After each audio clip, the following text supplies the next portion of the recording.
February 13th, 1542.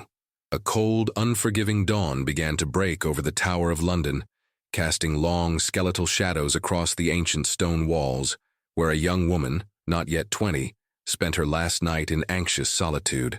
This was no ordinary prisoner awaiting a mundane release. This was Catherine Howard, Queen of England, preparing not for a royal journey or a joyous reunion, but for an execution. The air hung thick with an ominous silence, broken only by the distant sounds of the city slowly rousing itself, indifferent to the devastating fate about to unfold within these formidable fortifications. Her life had never truly been her own, a tragic truth that culminated in this final agonizing vigil. The sheer brutality of her impending end, sanctioned by the very state she had briefly represented, offered a stark, chilling testament to the precariousness of power and the terrifying fragility of innocence. We must remember this scene, not as a mere historical footnote, but as a hauntingly reverent moment of immense human torment and profound injustice. To understand why a queen, barely out of her girlhood, would face such a grim and public spectacle, one must journey back to her formative years, a period often overlooked in the grand narratives of Tudor ambition. Catherine's childhood, unlike that of many noble women of her era, was marked less by structured education and more by a curious blend of neglect and laxity within the sprawling, sometimes chaotic household of her step-grandmother, Agnes Tilney, the Dowager Duchess of Norfolk. This environment, while seemingly innocuous, inadvertently exposed her to liberties and influences that would later prove devastating to her reputation and, ultimately, her life. There was a distinct absence of the rigorous moral and academic discipline typically afforded to young women destined for elevated societal positions, leaving her remarkably unprepared for the cutthroat world of the Tudor court. Her character, shaped by this unconventional upbringing, was one of naive charm and a certain lack of discernment, a dangerous combination when navigating the treacherous currents of royal politics. She was a child-made queen, but never allowed to be a child, having been stripped of the very innocence her station demanded she embody. This early trajectory, seemingly innocuous, laid the groundwork for the future catastrophe that would engulf her. But to grasp the weight of this moment, we must also consider the political landscape that drew Catherine into its orbit, a vortex of power, desire, and dynastic imperative. As a young woman, Catherine Howard possessed a vivacious charm and an undeniable beauty, qualities that made her an attractive addition to the courtly retinue of Henry VIII's fourth wife, Anne of Cleves. It was here, amidst the dazzling pageantry and subtle machinations of the royal household, that she first caught the attention of the aging and increasingly volatile monarch. Henry, desperate for a male heir and weary of his unfulfilling marriage to Anne, saw in Catherine not just a youthful distraction, but perhaps a renewed hope for the continuation of his dynasty. His infatuation, swift and consuming, bypassed the traditional cautious courtship, plunging Catherine into a world she was ill-equipped to comprehend, let alone navigate. The elevation from lady-in-waiting to Queen of England was meteoric, a dizzying ascent that placed an immense, unbearable weight upon shoulders too young to bear it, setting in motion a chain of events that culminated in a tragic sacrifice. She was swept into the king's embrace, oblivious to the deeper currents of manipulation and the inherent danger of her new role. The marriage itself, celebrated with considerable pomp and perceived jubilation, was initially presented as a beacon of joy and renewal for a king scarred by past marital disappointments. On paper, Catherine represented everything Henry sought: youth, beauty, and a lineage connected to the powerful Howard family, a strategic alliance for his reign. However, beneath the veneer of royal approval and public celebration, the union contained the seeds of its own undoing.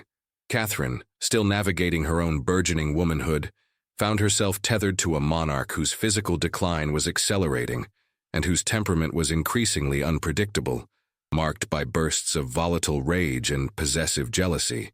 The grand ceremony that elevated her was not, in truth, an act of love, but a calculated political maneuver by the aging king to secure his legacy, a brutal irony considering her eventual fate.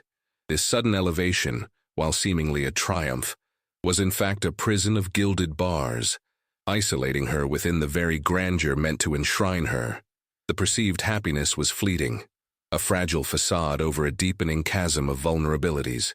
Yet something went wrong, and the whispers, initially faint and dismissed as mere courtly gossip, began to coalesce into a chilling chorus of accusation.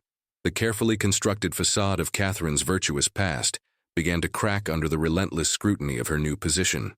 Before her marriage to the king, in the relatively unsupervised environment of the Dowager Duchess of Norfolk's household, Catherine had engaged in relationships and indiscretions that, while perhaps common for young people of the era, were deemed utterly unforgivable for a Queen of England. These past liaisons, particularly with Francis Derham and Thomas Culpeper, emerged through the testimonies of disgruntled former servants and opportunistic courtiers seeking favor or revenge. The revelations, meticulously gathered and presented, painted a devastating picture of a monarch's wife, who had not only failed to uphold the stringent moral standards of the Tudor court, but had actively engaged in behavior deemed scandalous and, critically, treasonous. The investigations, spearheaded by Thomas Cranmer, the Archbishop of Canterbury, were relentless, unearthing every secret, every past connection, transforming her history into a weapon against her. It was not justice. It was a warning to all who might dare cross the king's unyielding will. The moment of unraveling, when the whispers solidified into irrefutable charges, must have been a period of profound shock and terror for the young queen. The arrest of Francis Derham, and the subsequent confession of Lady Rochford, Catherine's lady-in-waiting, who corroborated details of the queen's past indiscretions and her continued dalliance with Thomas Culpeper after her marriage to the king, sealed her fate. The gravity of these accusations, particularly that of adultery and treason, was immense. They struck at the very heart of the monarch's honor and the stability of the succession. Catherine was initially placed under house arrest at Hampton Court, then moved to Sion Abbey, where her staff was dismissed, and she was stripped of her royal jewels, a powerful symbolic act of her fall from grace. The sense of isolation must have been absolute, as the glittering world of the court receded, replaced by the stark reality of her impending doom. The systematic dismantling of her status was a public humiliation, orchestrated to send an undeniable message throughout the realm regarding the consequences of perceived disloyalty or moral failing within the royal household. Her eventual transfer to the Tower of London, the grim fortress of so many royal tragedies, marked the final inexorable step towards her end. Within its ancient, cold walls, Catherine found herself utterly alone, separated from her family, her friends, and the familiar comforts of court life. The Tower, a place steeped in centuries of misery and violent ends, would have pressed upon her with a crushing weight, each stone seemingly whispering tales of those who had met their demise within its confines. The psychological torment of waiting for an inevitable sentence, of knowing that her fate was sealed not by a jury of her peers, but by the decree of an absolute monarch and a compliant parliament, must have been excruciating. Accounts suggest she spent much of her time weeping, in a state of profound distress and despair, perhaps finally grasping the full, horrifying scope of her predicament. The once vivacious girl was now a broken figure, consumed by the terrifying shadow of the scaffold. The system meant to protect them had become their executioner, and she, a vulnerable young woman, was its latest victim. The legal process that condemned Catherine Howard was less a pursuit of justice and more a political formality designed to legitimize a predetermined outcome. An Act of Attainder was passed by Parliament, a legislative death sentence that bypassed the need for a formal trial and allowed for conviction without the accused being present or even having the opportunity to defend themselves. This brutal legal instrument underscored the king's absolute power and Parliament's complicity in enforcing his will. The charges, including those of high treason for concealing her premarital sexual history, a significant crime when the king's succession depended on the legitimacy of his children, and for allegedly continuing an adulterous relationship with Thomas Culpeper after her marriage, were laid out. The Act of Attainder ensured that Catherine, along with Lady Rochford, would be stripped of all her rights, titles, and lands, and sentenced to death. This legislative act was a chilling demonstration of state violence, a reminder that in this era, the king's word was law, and dissent, even in matters of personal conduct, could be fatal. She was a child-made queen, yet her vulnerability was never truly protected. As the morning of February 13th dawned, Catherine Howard faced her final hours with a composure that belied her terror and her youth. Reports vary, but many suggest that she spent the night before practicing how to lay her head upon the executioner's block, a somber and chilling preparation for the grim ceremony awaiting her. This act, whether literal or symbolic, speaks volumes about the raw fear and the desperate attempt to maintain some semblance of dignity in the face of inevitable public humiliation. She was led out of the Queen's house across Tower Green to the scaffold, a journey walked by so many before her, including her cousin Anne Boleyn.